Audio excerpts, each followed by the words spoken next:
Welcome back, y'all. A few days ago, I asked the community what their favorite Roblox fashion games were other than Dress to Impress. And of course, y'all came through with the responses. So today I'll be ranking your top favorite Roblox fashion games using a tier list. A lot of the games y'all suggested I've actually never played before, so I'm excited to try it out and see if any of them come close to Dress to Impress. I'm also adding a new fashion game that I was invited to test out to the list, so stay tuned. Here's how the tier list is going to work. There's a total of 8 games that I'll be ranking. Normally the tiers are S, A, B, C, and D. But to spice it up a bit, I gave each rank a cute little name to match the vibe of the video. In my tier list, the highest rank is 8, left no crumbs. The second tier is cleared. Third tier is mini slay. Fourth tier is I guess. And the lowest tier is this ain't it. Before we start, I just want to say I'm not making this video to spread hate. The whole point of the video is to have fun and give my opinions. If you don't agree, that's perfectly fine. We're all allowed to have our own opinions and thoughts. With that being said, keep it cute in the comments or else I'll send Lena to come get y'all. Run me my fade, sis. Let's go ahead and start with the OG of all Roblox fashion games. Fashion Famous was recommended to me by Miku Deo, biggest fan. But make no mistake, I am well acquainted with this game. You're talking to a celebrity here. Fashion Famous is a game I feel doesn't need an introduction. If you've been playing Roblox for a while, you know this game used to be on top. But in case some of y'all have never heard of it, Fashion Famous is an OG dress-up game that was released in December of 2016. I looked at older gameplay footage to see how different it was compared to now, and the first thing I noticed was the body type. Back then, there was only one body type players could use. But now there's 13 in total, which is amazing. We love variety. There's 8 skin tones to choose from at the spray tanning area. As for hair, makeup, and clothes, there's a pretty decent amount of options. And if that's not enough, there's a VIP and other game passes available for players to buy. Each round in total is 1 minute and 40 seconds. Once the time runs out, it's time to hit the runway to compete against other contestants. The voting is pretty much the same as every other dress-up game, and yes, just like Dress to Impress, unfair voting occurs all the time and is just as annoying. Now let's discuss the good things about this game first. My favorite part about this game is the variety of options for dressing up and the themes. I like that Fashion Famous allows you to build cute and goofy outfits. The themes are very unique, which makes the game even more fun in my opinion. Also, this game gives me so much nostalgia. I used to play it with my daughter all the time and also with some of my Twitch friends, so it definitely has a special place in my heart. Now let's get into the things I dislike about this game. I personally don't like a lot of the body types. Even the main one I use, which is the slim thick one or whatever it's called, kinda looks weird. But I also haven't played Fashion Famous in a while. It's basically like when you remember a game you loved as a kid and it looks so good at the time, then you replay it as an adult and it looks like trash. Another thing I dislike about this game is how many game passes there are. I guess I feel like too many things are locked behind a paywall to the point it feels like a pay to win, so there's that. The last thing is the amount of bugs. The main bug I always notice is in the runway. It always lags out players. I found more bugs while I played, and at first I thought maybe it hadn't updated in a while, but y'all, it updated September 3rd. Oh! With all that being said, I'm putting Fashion Famous in the mini slay tier. Now let's move on to the next dress-up game. It Girl was recommended to me by Rosie, Roblox, and Gotcha. I've been meaning to try this game out for a while, but I always forget. And honestly, y'all, I regret not trying it out sooner. So It Girl is a new fashion game that released this year. The way everything is set up in the dressing room reminds me of Fashion Famous, and the playstyle is very similar to Dress to Impress. I do remember seeing tweets of people saying they didn't like It Girl because it was copying DTI, but I feel like that can low-key be said about every dress-up game. We are going to pretend we didn't hear that. While there are some similarities, It Girl has a unique art style to it that's very adorable. In this game, players are able to vote for the next theme. Once the voting ends, each round is 6 minutes long. The gameplay is pretty much the same as any other dress-up game, so I'm not going to get too into it. But I will say, the runway walks are super cute. I really like the way the characters move around. It's very demure, very mindful, and very cutesy. Also, the poses are amazing in my opinion. And the best part is honestly the music. All the soundtracks in this game eat like crazy. The lobby music was so cute and chill. I had a sad girl moment in the windows staring at the city lights. The clothing, accessories, and hair options in this game are very beautiful and well made. I also like that you can choose the shape of your nails. That's a really nice feature. Now let me get into what I dislike about It Girl. The makeup options are super limited. There's only 8 options to choose from at the moment. Some of the face color options aren't the best in my opinion, but to be fair, the game just came out. I also wish the hairs had double color options options like in Dress to Impress, but you have to buy the hair texture game pass to give it an extra flair. Other than that, y'all, I'm not gonna lie, this game eats way too good. I'm going to put it in the 8 left no crumbs tier. The next game on the list has a pretty bad rating, but I saw 2 people recommend it, so I have to try it out. Dress to Slay was recommended to me by I Make Music Cause I'm Bored and Mike Lau. This game is basically a mix of Dress to Impress and Catalog Avatar Creator, but it leans very heavy on the Dress to Impress gameplay. I mean, they almost have the same name, so that's obvious. They also have an intermission obby, and there's money you can pick up while walking around, just like DTI. Starting with the positives, I like the makeup, textures, and hair options. The fact that you can use textures on pretty much everything, including hair, is the best part for me. I also really love the pose options because they're super goofy. Also, the few lobbies I joined were filled with really nice people. Everyone was super supportive in the chat and uplifting. That's not to say there aren't any toxic players in this game. I'm sure there are, but my experience was pleasant. Now moving on to the negatives. Dress to Slay uses clothes and hair from the Roblox marketplace. It's not the worst thing ever. Catalog Avatar Creator does the same and a lot of players love that game, but it feels low effort in a runway fashion game. I'd rather a developer take time to create unique pieces of clothing, hair, accessories, rather than using the Roblox marketplace. Plus, the shoes fit terribly on the avatars in the game. Also, the fact there's a VIP game pass but the items are straight up from the Roblox marketplace is so dumb. I might as well just buy the items and own them rather than pay for a game pass to temporarily use them. And lastly, the music is so bad. I hate it so much, I'm sorry. I had to play with the sound off. I'm gonna go ahead and put Dress to Slay in the I guess tier. It's not terrible because I had fun, but it feels low effort in my opinion. Let's chug along to the next game. Fashion Show was recommended to me by EvermoreStan13. I'ma be super blunt with y'all. This game is basically a bad reskin of Fashion Famous with a hint of Adopt Me. I'ma make this one super quick. The things I like about this game are the hair and face options. I also like that I have a cute cat following me around, but that's pretty much it. There's a lot about this game that I dislike, so I'm going to go as fast as possible. I don't like that it ripped off Fashion Famous so heavily. I don't like the clothing, shoes, or body options. The accessories are decent, but you know what really grinds my gear about this game? You can only wear 2 layered items. If you want to wear more, you have to buy the game pass, and the max is 5 layered items, which is so silly to me. Like, what am I supposed to do with 2 pieces of clothing? To be fair though, I won 2 rounds, so I guess I ate a bit, but my point still stands. Also, the mechanics are terrible and the music sucks. Overall, it's pretty boring. I'm putting Fashion Show in the This Ain't It tier. If this one was your favorite dress-up game, I'm sorry, but it's a no for me. Now it's time for everyone's favorite game. Lies, lies, and more lies. Royale High was recommended to me by Ayan. Of course, everyone knows I used to play Royale High back in the day, and one of the first things I ever did was play on Sunset Island. Did I have any business being there considering I didn't have any items? But did I have fun and win?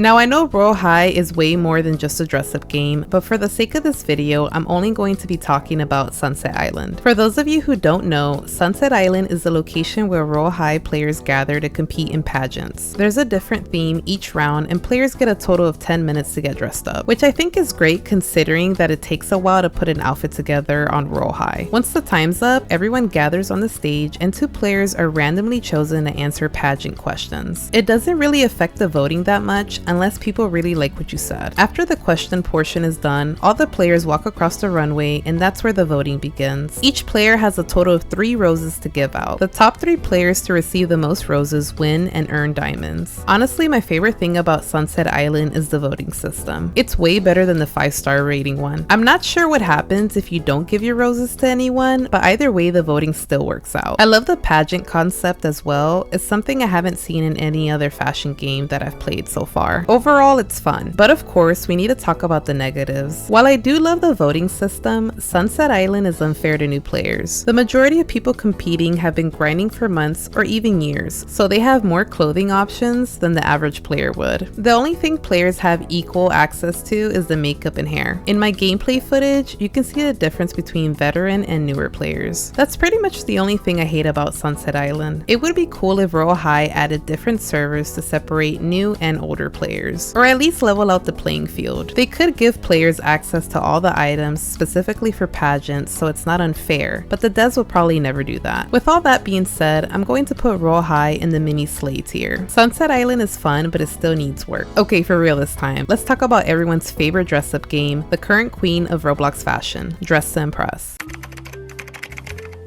This game definitely doesn't need an introduction. If you're watching this video or you're subbed to me, you already know what's up. But if this happens to be your first time on the internet, Dress to Impress is the biggest fashion game out right now, even outside of Roblox. So many popular content creators have been playing this game and making videos about it. The game even scored a collab with Charlie XCX, which was centered around her latest album, Brat. But if you ask the Dress to Impress players how they felt about the collab, you'll definitely get different responses each time. As usual, let's start off with the positives. My favorite thing about this game is the amount of customization available for players. You can literally be any color skin tone you want, which I don't see very often in other dress-up games. I love the texture options as well. They're very diverse. I'm always able to find the one I need for a specific outfit idea. Also, the layering in this game is great. I've seen so many incredible outfits from people who know how to layer well that I could literally never imagine. Dress to Impress also allows you to wear up to 18 items at once, unlike another game that only allows 2. Anyways, I also love the fact you don't need VIP to make a beautiful outfit or to win. As a side note, I really appreciate all the work that the developers put into this game. The dev team always listens to player suggestions and critiques, which is rare to find nowadays. The devs are also super consistent with updates. There aren't a lot of Roblox games left to update so frequently, so I really appreciate all the hard work Gigi and her team put into keeping the game fun and interesting. And finally, I love the addition of the Lana lore. I am aware there's people out there that dislike it or feel like it's lame, but that's their opinion. In my opinion, the Lana lore is amazing. It brought in so many new players, even the ones who don't like dress-up games. Some come for the runway and others come for the horror. This is something that I feel is very difficult to pull off, but Dress to Impress said hold my purse and made it work. Now that I'm done gassing the game up, let's get into the nitty-gritty, starting with the hairstyles. Some of the hairstyles don't layer well with the edges, which can be annoying because sometimes I have a look in mine and the edges overlap, so I have to rethink my whole look. The next thing is something I talked about in my Dress to Impress ick video, but I really hate how patterns stretch out on some accessories and clothes. The next thing is something I also mentioned in a previous video, but I really wish there was another body type. I am aware that Gigi and the other devs have acknowledged this in the past. It's a big project for them to make all the clothes fit a different body type. It's already a lot for them to make existing clothing items to fit the male body type, so I get it. And this goes for the previous dress-up games I talked about as well. The reason I'm specifically mentioning it under Dress to Impress is because this game is on top right now, and I know that if they make the change to add different body types, all the other games will follow suit. But I know patience is key, so I'm gonna just see what happens. Lastly, I don't like how many toxic players have been coming into the game recently, and that's not the developer's fault, that's just how Roblox is, to be honest. I'm thinking of making a separate video on that because it's becoming a really big issue, and I feel like more people need to be aware of how to handle those types of situations. But other than that, y'all know I love this game to the moon and back. Dress to Impress definitely changed the game, which adds to how iconic it is. It's also cool to see how many adults play Dress to Impress. Now I don't feel all alone on Roblox. Anyways, y'all already know where I'm going to put Dress to Impress. 8 left no crumbs. That was too good. The last 2 games I'm going to talk about are in beta, so I'm not going to be critical like I was with the other games, just to be fair to the devs. Instead, I'm going to talk about the positives and what I would like to see in the future. Let's go ahead and start. Nova City, originally known as Sugar Girls, was recommended to me by Fubi. I remember a lot of people being obsessed over this game last year, and I swear I bought access for it already. I might be wrong though, since I had to pay 25 Robux to play it. Unlike the other games we've been talking about, this is the first fashion game on the list that doesn't involve a runway. The dress up and grinding portion of the game reminds me of Royale High, but the difference is the pricing for items isn't ridiculously expensive. Players have to walk around and collect money and XP. You can also earn money by completing tasks on your phone and collecting shopping bags. Another way to earn money is by competing in trivia games. Players can then use that money to buy different clothes and accessories in the shop. That's pretty much it for the gameplay. So let's talk about the positives. The clothing items in this game are stunning. Like, I can't express how beautiful everything looks. Also, players are able to choose from a slim and a plus size body type, which I'm so hyped about. The fact that Nova City has a plus size body is truly changing the game. I also love the customization options for both the hair and makeup. There's so many different looks you can come up with. The things I would like to see from this game are more items that are not exclusive to VIP and more locations to explore. I'm sure they're already working on these things, so it probably doesn't need to be said. I can't wait for the full version of this game to release. I'm putting Nova City in the cleared tier. Now let's move on to the very last game on the list. Fashion Stars is a game I've been seeing around for a while now. I thought the game came out already, but it's still in beta. However, it's not an open beta like Nova City. In order to play this game, you need to apply in the Fashion Stars Discord as a beta tester. Then the developers would choose a certain amount of people to play the game. Thankfully, one of the developers reached out to me to see if I wanted to try out the game. And of course, I said yes in a heartbeat. When I was young, I used to play Bratz Diamonds every single day on the GameCube. I never got bored of it. Now with Fashion Stars, I can relive the Bratz experience from my childhood. The main thing I like about this game is the Y2K vibes. I love all the fashion options this game currently has to offer. I'm excited to see what other styles they add in the future. I also love the Draculaura and Sabrina Carpenter hairstyles. Those were mainly the two that I used when I was building my looks. The makeup options are pretty much the same faces I remember seeing on my Bratz dolls, so obviously they all slay in my opinion. Another thing I like is the tanning booth area. It gives alien girl vibes. I'm not sure if that makes a lot of sense, but if you know, you know. Moving on to the runway experience, the camera angles clear so bad. I honestly can't express enough how much I love the runway walk. It's too good, y'all. Lastly, the soundtracks. The dressing room soundtrack is super chill and cute, but then when you get on the runway, it's a whole rave. Some of the things I would like to see from this game are more clothing options and themes. I'm sure these two things will be delivered once the game officially releases. I know the devs are working hard to get the game out this year, so stay tuned, y'all. Overall, I love everything about this game. I'm going to put Fashion Stars in the cleared tier. With that addition, the tier list is finally complete. Yay! I made this into a template that y'all can use to make your own. The link is in the description. If y'all do end up using it, share it with me on Twitter or in the Discord. Those links are also in the description. So with all these new fashion games coming out, I've noticed a lot of shade being thrown at these games just because they're joining the same space as Dress to Impress. I constantly see people saying, oh my god, they copied Dress to Impress, or wow, this game is just a ripoff of Dress to Impress. While I can recognize some games are just straight up copying, there can be more than one fashion game. Also, if we're being honest, every dress up game, including Dress to Impress, is taking a page out of the Fashion Famous book. The tea is exceptionally good today. And there's nothing wrong with that. Video games have always taken inspiration from each other, so it's nothing new. It's the developer's job to grab that concept and make it their own by adding things that separate it from the original. Basically, what I'm trying to say is there's enough room at the table for everyone to eat. Anyways, thank you to everyone who commented on my community post and letting me know what your favorite dress-up games were. Let me know in the comments down below how you would rank these games. Okay, bye. See you in the next one. Bye. Okay, bye. See you next one. Bye.